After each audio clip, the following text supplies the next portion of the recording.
தமிழக சட்டமன்றத்தில் நமக்கு எதிராக பேசிய பேச்சில் எவ்வளவு வன்மத்தை கக்கியுள்ளார் என்பதையும், இந்தியாவிலேயே எந்த ஒரு அரசியல் கட்சி தலைவருக்கும் கொடுக்கப்படாத கண்டிஷன்ஸ், பஸ்ஸுக்குள்ளேயே இருந்து பார்க்கணும், மேலே வந்து கை காட்டக்கூடாது, நம்மளை பற்றி குற்றம் சாட்டியுள்ள குறுகிய மனம் கொண்ட முதல்வர் அவர்களுக்கு ஒரு சில கேள்விகள்.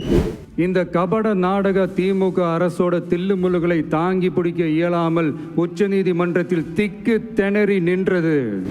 எவ்வளவு பெரிய ஒரு வடிகட்டின பொய் சப்பை கட்டுன்னு நான் சொல்லல, உச்சநீதிமன்றம் சொல்லியிருக்கிறாங்க.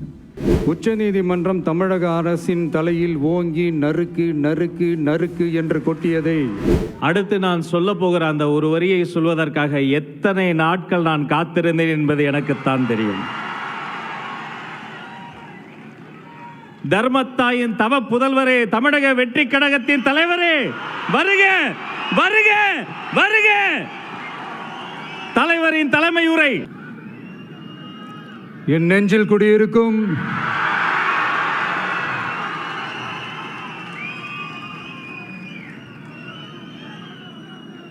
என்னுடைய தோழர்களுக்கும் தோழிகளுக்கும் தமிழக மக்களுக்கும் என்னுடைய வணக்கம்.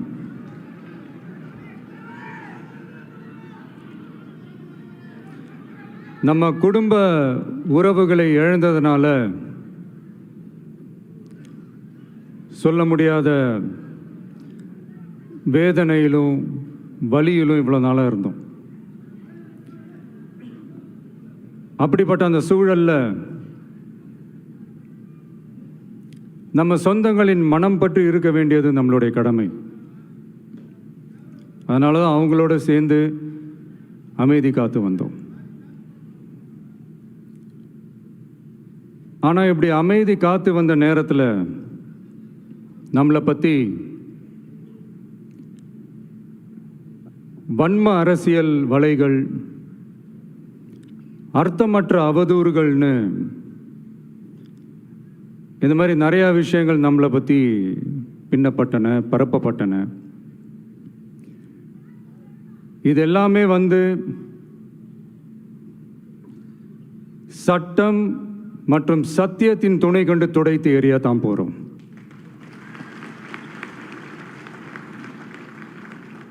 பட் அதுக்கு முன்னாடி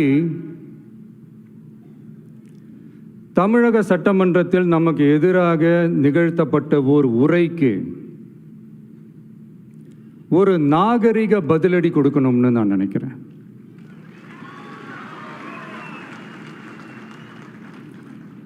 அரசியல் செய்ய விருப்பமில்லை, அரசியல் செய்ய விருப்பமில்லைன்னு அடிக்கடி சொல்ற முதல்வர் நம்மளை குறிப்பிட்டு பல்வேறு அவதூறுகளை பதிவு செய்வதன் வாயிலாக பெருந்தன்மையை பேரளவில் மட்டுமே பேசும் முதல்வர் 15/10/2025 அன்னைக்கு தமிழக சட்டமன்றத்தில் நமக்கு எதிராக பேசிய பேச்சில் எவ்வளவு வன்மத்தை கக்கியுள்ளார் என்பதையும், எப்படிப்பட்ட ஒரு அரசியல் செய்ய முயல்கிறார் என்பதையும் தமிழக மக்கள் உணராமலா இருப்பாங்க.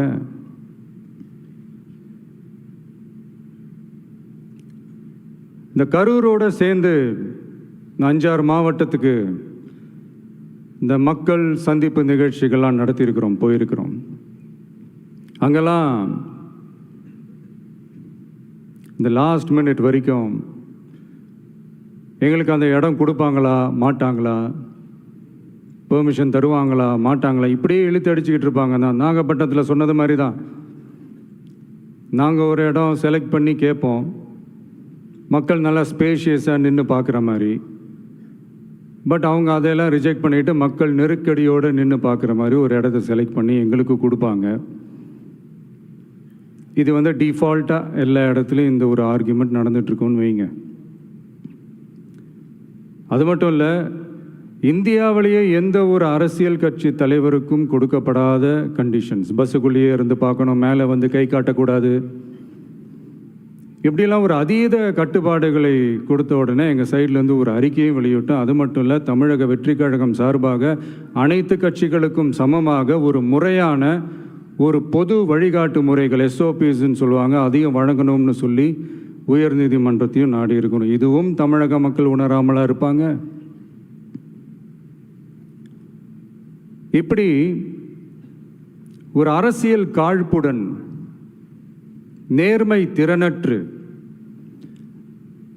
நம்மளை பற்றி குற்றம் சாட்டியுள்ள குறுகிய மனம் கொண்ட முதல்வர் அவர்களுக்கு ஒரு சில கேள்விகள். உச்சநீதிமன்றத்தில், அதாவது 13/10/2025 அன்னைக்கு உச்சநீதிமன்றத்தில் நடந்த அந்த விவாதங்களை வைத்தும் வந்த உத்தரவுகளை வைத்தும் இந்த கேள்விகள். இப்படி பொய் மூட்டைகளாக நம்மளை பற்றி இந்த அவதூறுகளை அவிழ்த்து விட்ட முதல்வர் அவர்களுக்கும் திமுக அரசுக்கும் சார்பாக கோடிகளை கொட்டி அமர்த்தப்பட்ட அறிவார்ந்த வழக்கறிஞர்கள் அவங்க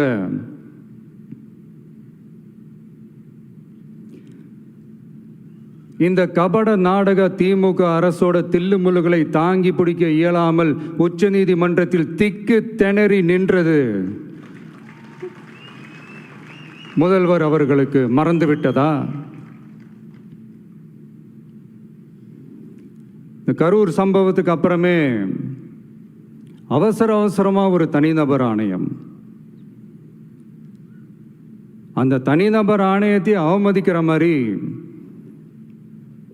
அரசு உயர் அதிகாரிகள், காவல்துறை உயர் அதிகாரிகள் எல்லாருமே நம்மளை பற்றி ஃபுல்லாக இந்த அவதூறுகள் பரப்பி ஒரு செய்தியாளர்கள் சந்திப்பு அவசரமாக.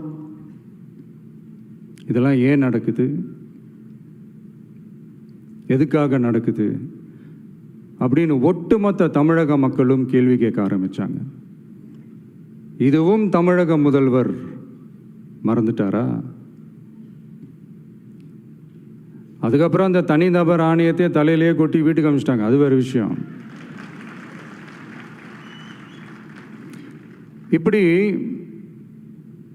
இப்படிலாம் கேள்வி கேட்ட உடனே ஏதாவது பதில் சொல்லி ஆகணும்ல. அதனால சட்டமன்றத்தில் பேசும்போது உண்மை நிலையை தெளிவுபடுத்தத்தான்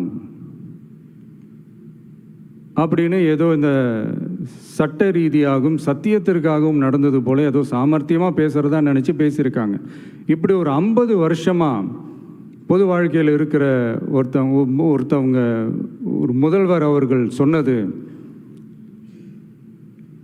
எவ்வளவு பெரிய ஒரு வடிகட்டின பொய், சப்பை கட்டுன்னு நான் சொல்லலை, உச்ச நீதிமன்றம் சொல்லியிருக்கிறாங்க. அவங்க சொன்னதெல்லாம் கொஞ்சம் என்னன்னு கொஞ்சம் லைட்டாக பார்ப்போமா?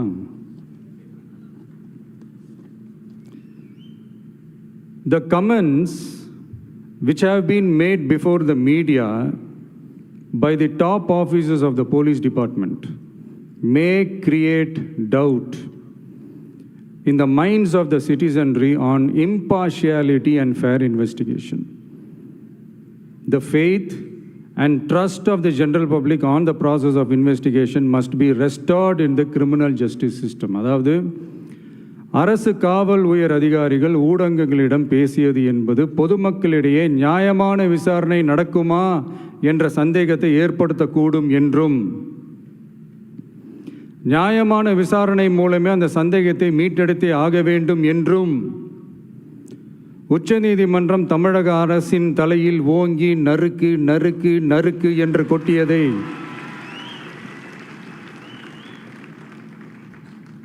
முதல்வர் அவர்கள் மறந்துட்டாரா?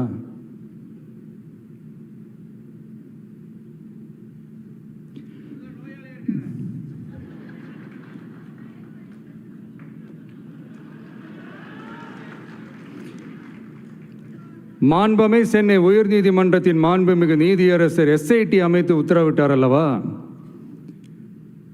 அந்த உத்தரவை ஏதோ சட்டத்தின் மீதும் நீதி பரிபாலனத்தின் மீதும் மரியாதை கொண்டவர்கள் போல ஒரு நாடகத்தனமான கொண்டாட்டத்தை திமுகவிற்கு ஒத்து ஊதுவோரும் நடத்தி கூத்தாடி குதூளித்தனர் அல்லவா?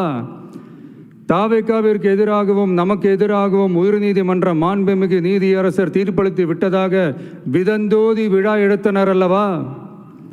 அந்த உத்தரவை குறித்து சொல்லும்போது எந்த ஆவணத்தின் அடிப்படையில் அந்த உத்தரவு அமைக்கப்பட்டது? நான் கேட்கல, உச்சநீதிமன்றம் கேட்டிருக்கிறாங்க. The judgment is completely silent about How learned single judge arrived at such a conclusion and what material was pursued by the court என்று உச்சநீதிமன்றம் உரத்த குரலில் கேள்வி கேட்டது. அப்போதும் கூட உச்சநீதிமன்றத்தில் திமுக அரசுக்காக வாதாடிய அறிவார்ந்த மூத்த வழக்கறிஞர்கள் பதில் சொல்ல இயலாமல் வாய் மூடி மௌனம் காத்ததை நாடே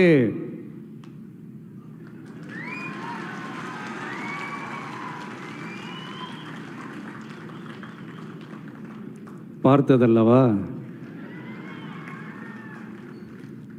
இதையும் முதல்வர் அவர்கள் மறந்துட்டாரா?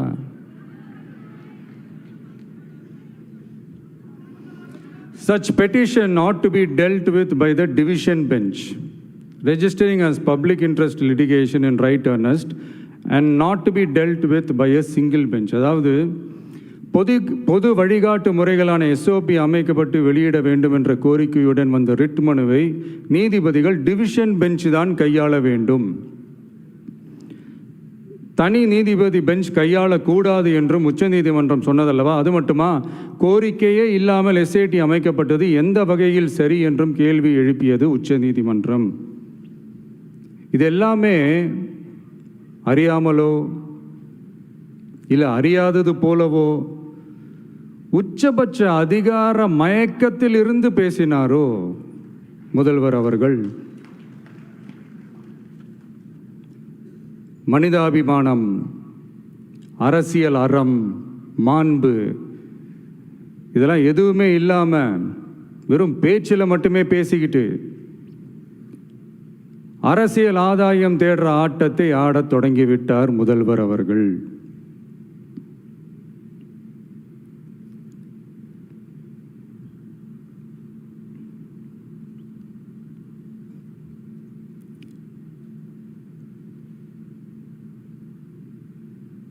இதெல்லாம் என்ன உங்களுக்கு புதுசா? என்ன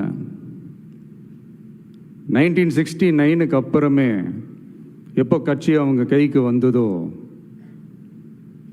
இன்னும் குறிப்பாக சொல்லணும்னா 1972க்கு அப்புறம் கேள்வி கேட்க ஆளே இல்லாமல் போச்சுல்ல, அதுக்கப்புறமே இந்த திமுக தலைமை இப்படி தானே இருக்குது. இப்போ நாங்கள் கேட்டோமே இந்த சில கேள்விகள்லாம், இதெல்லாம் நான் கேட்கல, சுப்ரீம் கோர்ட் கேட்டிருக்கு. இதனால் என்ன புரிய வருது? இந்த கவர்மெண்ட் நடத்துகிற அந்த விசாரணை மேலே சந்தேகம் ஏற்படுதுன்னா அதுக்கு என்ன அர்த்தம்? உங்கள் மேலே நம்பிக்கை இல்லைன்னு அர்த்தம்.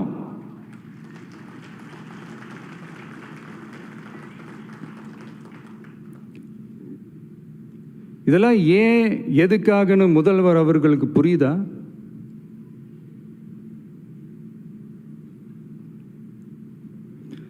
சுப்ரீம் கோர்ட் சொன்னதோட மட்டும் இல்லை, நிஜத்திலும் இன்னைக்கு மக்களுக்கு இந்த கவர்மெண்ட் மேலே இருக்கிற நம்பிக்கை மொத்தமாக மண்ணுக்குள் புதைந்து விட்டது.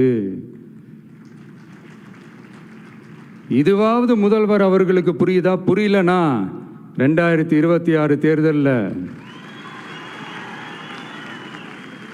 இந்த திமுக தலைமைக்கு மக்கள் இன்னும் ஆழமா அழுத்தமா புரிய வைப்பாங்க.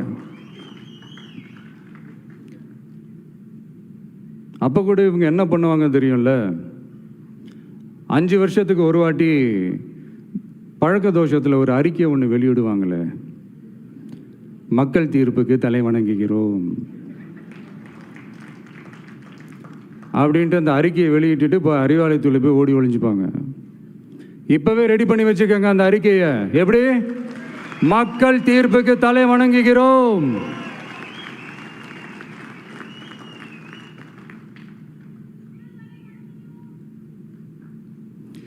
நான் போன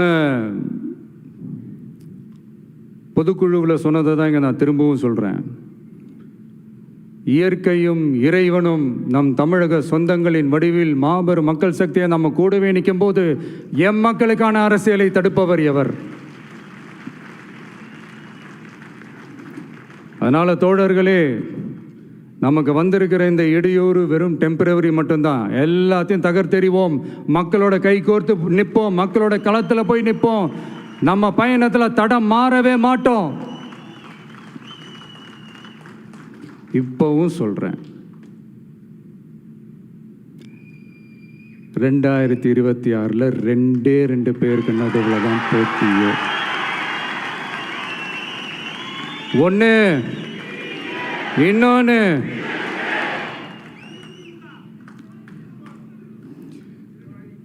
இந்த போட்டி இன்னும் ஸ்ட்ராங்கா மாறப்போகுது.